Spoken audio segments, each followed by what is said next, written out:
Hey, what's up, Cooksy Mob? Hey, I got a video today. It's probably not one of the more fun videos I've made, but we got a real issue in this sport with concussions, what to do afterward, and it's not just the top guys that I'm talking about. This is a major issue. But the first one I want to start off with is the laughable concussion protocol that this sport has. It's funny how a privateer hits their head, and all of a sudden, they're in concussion protocol. Well, a factory guy does it, and it's their decision.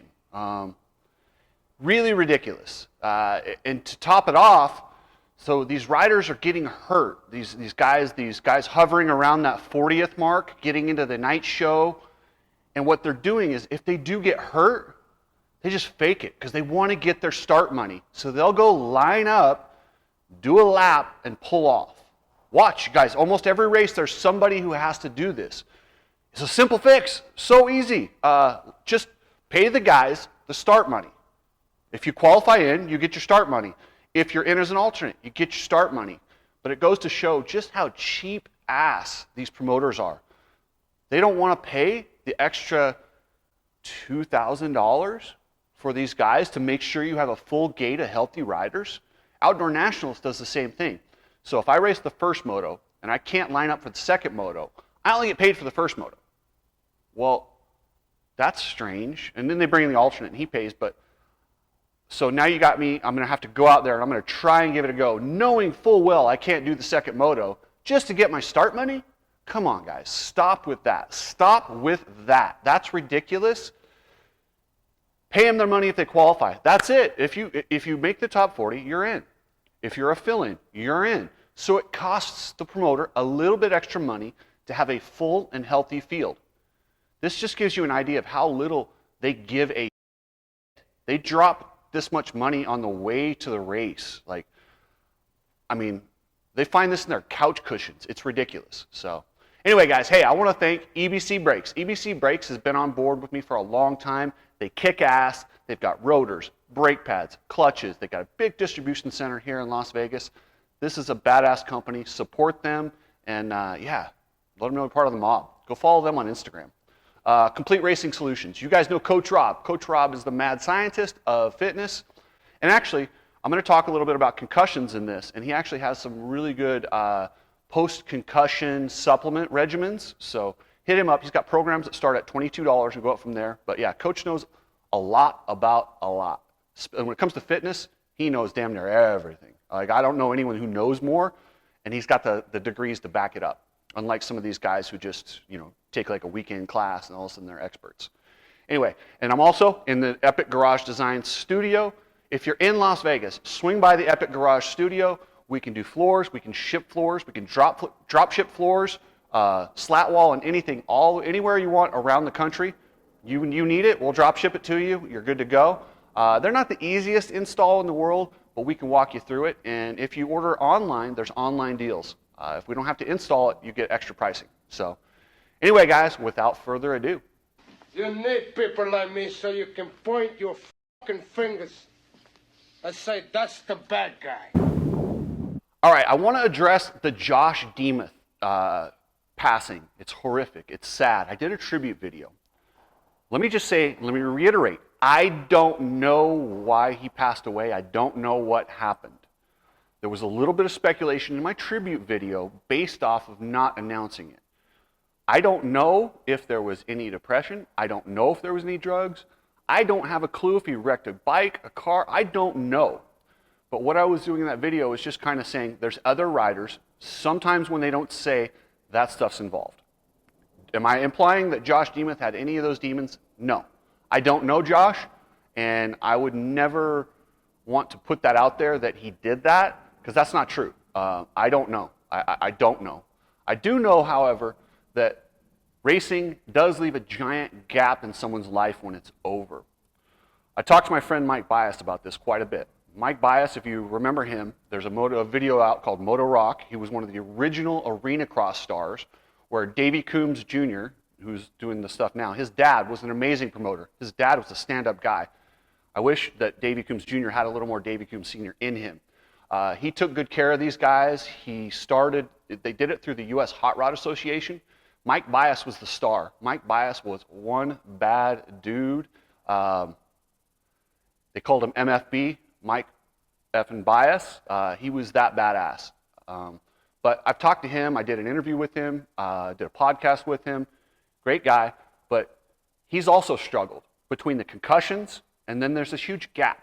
You go from adoration, people wanting to know who you are, signing autographs, to employee number 1243. And that's all you are. And it's hard. That alone is hard. Now you mix in concussions and some mental issues, and you got yourself a real mixture.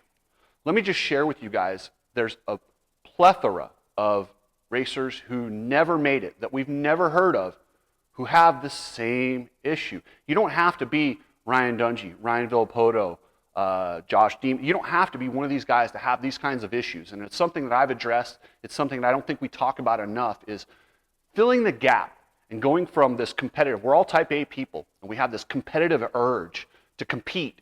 And yes, there is a bit of a fame to it, a notoriety. I mean, shit, I get it from this podcast. Sometimes when I go to the races, I mean, it's nice when somebody recognizes me. You get that dopamine release. It feels good. There's nothing wrong with that. It's the way it is. But a lot of us get that from racing. And to have that pulled, that's tough. But then you add in concussions and some of the other issues and substance abuse and injuries where they'll give you painkillers, and you mix all this in and it makes for a deadly cocktail.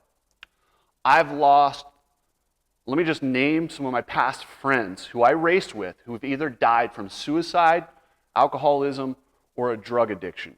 And this sucks for me. These are all people I grew up racing with and know personally. Bo Riddle, Andy Munson, Russ Anderson, Bronson Newman, Shane Bailey, Vince Lucero, and it's just tough, man. It really is. These are all great guys that I grew up with as a kid, and they all had some sort of, the same thing we all have in common: injuries, a little bit of motocross success, and then a gap afterward and concussions. Those are the things that we all had in common. Yeah. But that's probably my concussions causing that. Talking like my buddy Johnny Hopper. But just because you don't hear about all these people doesn't mean this is not an epidemic in this sport. And it's something that won't stop until we start talking about it. First thing we need to do is talk about this and say, hey, watch guys, when they stop racing, family members, friends, hey, let's be a support system. Let them know, hey, when you're done, there's going to be this gap. And maybe if a few of us could get together. And I got a really touching email from Damian Plotz. He was Josh Demas' Arena Cross teammate. Trust me, there's so many people out there trying to fill this gap. And like I said, you mix concussions, injuries, pain, and that lack of fame and this purpose. It's brutal. It is brutal. And while I've lost those friends, I've been there too. I've been on the edge. You guys have known. If you watch back on the YouTube videos, I went through TMS therapy. It's transcranial magnetic stimulation. They send magnets through your brain, and it kind of rewires your synapses. It helps reopen them. Same thing as meditation, but meditation, you have to sit down, you meditate, you reopen those same pathways. Well, this just does it magnetically, and it does it like 1,000 times faster. So it's something, if you can afford it and have it in your area, look into transcranial magnetic stimulation along with therapy. I almost feel like racers right now, listen, if you're done racing and you're going to retire, you probably ought to look into some therapy. Therapy's great, man. It really is. I'm all for it. I do therapy regularly. Sometimes it's just off of the comments you guys trash me with. Not really. Those don't actually get to me. Every once in a while, when someone will get to me, but yeah, for the most part, no. But the thing is I do deal with ocular migraines and some of these things that are probably genetic, but then every single doctor I talk to says, yes, your concussions have magnified those by about 10. And these are issues that we all deal with. It's a dangerous sport. We're going to keep doing it. But we just need to look into some aftercare and some therapy. Do I have the answers? No. But first thing we need to do is start talking about it. I've tried to get onto the road recovery. I've reached out to them about their mental health awareness program. I don't want it to just be for pros. I want it to be for everybody in the motorcycle industry. They never got back to me. Once again, probably Davey Coombs, somebody reached out and said, don't bring that guy in, blah, blah, blah. But it was nothing other than just me wanting to help out and help other racers and not have any more people add to that list of friends who passed away. You know, it sucks. It does. But anyway, guys, that's it. Don't take concussions lightly. And God, if these damn promoters just pay these guys so they don't have to go out there hurt and risk their lives. And yeah. So anyway, guys, stay strong.